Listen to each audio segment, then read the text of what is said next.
অকল তোমালোকৰ পৰীক্ষাত যেটো কম্পাৰমেন্টাল পৰীক্ষা হ'ব এই পৰীক্ষাত তোমালোকৰ মেগ এখন চাবা তোমালোকে যেটো ডেসক্ৰিপটিভ কোৱেশ্চন থাকিব অথবা ওএমআৰ চিট নাথাকে গতিকে তোমালোকে মানসিকটো চাব লাগিব পৰীক্ষাত অহাৰ চান্স আছে সো তোমালোকে চালে অসমৰখন চাব লাগিব তোমালোকে অসমৰখন চাবা এটা কেনেকৈ লিখিব লাগে তোমালোক জনাম যে মানচিত্ৰখন তোমালোকে বহুত কিবা কিবি লিখিব নালাগে প্ৰথমে তোমালোকে মানচিত্ৰখন ধুনিয়াকৈ আঁকিবা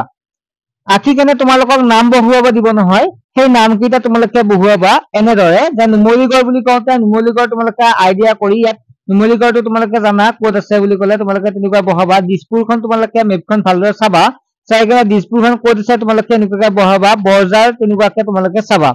গতিকে তোমালোকে বেলেগ একো কৰিব নালাগে মেপখন আঁকি তোমালোকে নামাকৰণ কৰিলে হ'ল ছাত্ৰছাত্ৰীসকল মই হোৱাটছএপত তোমালোকক বিভিন্ন ধৰণৰ কুৱেশ্যন আনসাৰ দি থৈ দিছো কাৰণ বেছি সময় নাই তোমালোকে ভালদৰে পঢ়িব লাগিব হোৱাটছএপ গ্ৰুপ এটা আছে য'ত আমাৰ ক্লাছ বিলাকো হয় লগতে common answer common question answer বাকি সকলোবিলাক দিয়া হয় তোমালোকৰ যদি জইন হ'ব বিচাৰে তোমালোকে হ'ব পাৰিবা যিটো নাম্বাৰ আছে এই নাম্বাৰত হোৱাটছএপ কৰিলে হ'ল মাত্ৰ 100 টকা পেমেন্ট কৰিব লাগিব তোমালোকৰ সকলো সুবিধা লাভ কৰিব পাৰিবা ছাত্ৰছাত্ৰীসকল যিবিলাকে কাৰণ তোমালোকৰ বহুত পইচা গৈছে গতিকে 100 টকা ইমান ডাঙৰ কথা নহয় যদি মোৰ পৰা 1% শিকিব পাৰিবা কাৰণ বেছি সময় নাই তোমালোকে নোটছ প্ৰস্তুত কৰিব নোৱাৰা টাইম তেনেকুৱাকৈ নাই সো ছাত্ৰছাত্ৰীসকল তোমালোকে হোৱাটছএপ নম্বৰটো এছএমএছ কৰিবা ঠিক আছে আৰু এইবাৰ যেনেকৈ তোমালোকে পৰীক্ষাটো পাছ কৰিব চেষ্টা কৰিবা কাৰণ পৰীক্ষা অহাবাৰৰ পৰা পেটাৰ্ণ বিলাক সলনি হ'ব তোমালোকৰ অসুবিধা হ'ব ঠিক আছে এতিয়া চোৱা আমি যে কমন হিচাপে চাও তোমালোকক ইয়াত এটা চাবা অসমৰ এখন মানচিত্ৰ আঁকা আৰু তলত দিয়াবোৰৰ যিকোনো দুটা নামসহ বহুৱা এখন কয়লা ক্ষেত্ৰ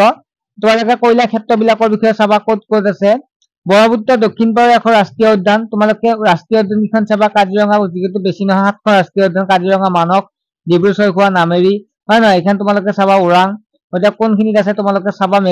যিখন মেপত চাবা অসমৰ প্ৰথম তেল শোধনাগাৰ তোমালোকে জানে অসমৰ প্ৰথম তেল শোধনাগাৰ কি অৰ্থাৎ গোটাইকেইটা তেল শোধনাগাৰ তোমালোকে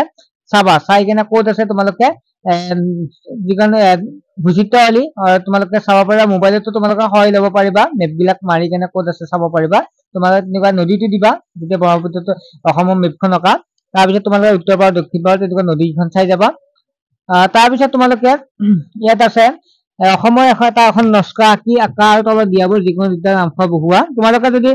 বহুৱাব অলপ অসুবিধা পায় কিন্তু মেপখন আঁকিবা তাতো নম্বৰ তোমালোকে পাই যাবা আৰু পৰিষ্কাৰকৈ আঁকিবা অসমৰ ৰাজধানী তোমালোকে জানে অসমৰ ৰাজধানী কি হয় দিছপুৰ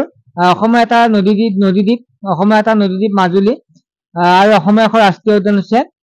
কাজিৰঙা ইয়াত মই কৈছো তোমালোকক এতিয়া কৈছো ৰাষ্ট্ৰীয় উদ্যানখন তোমালোকে চাই যাবা ৰাজধানীখন চাবাই নদীদ্বীপ চাবাই লগতে তোমালোকক বাকি কেইটা তোমালোকে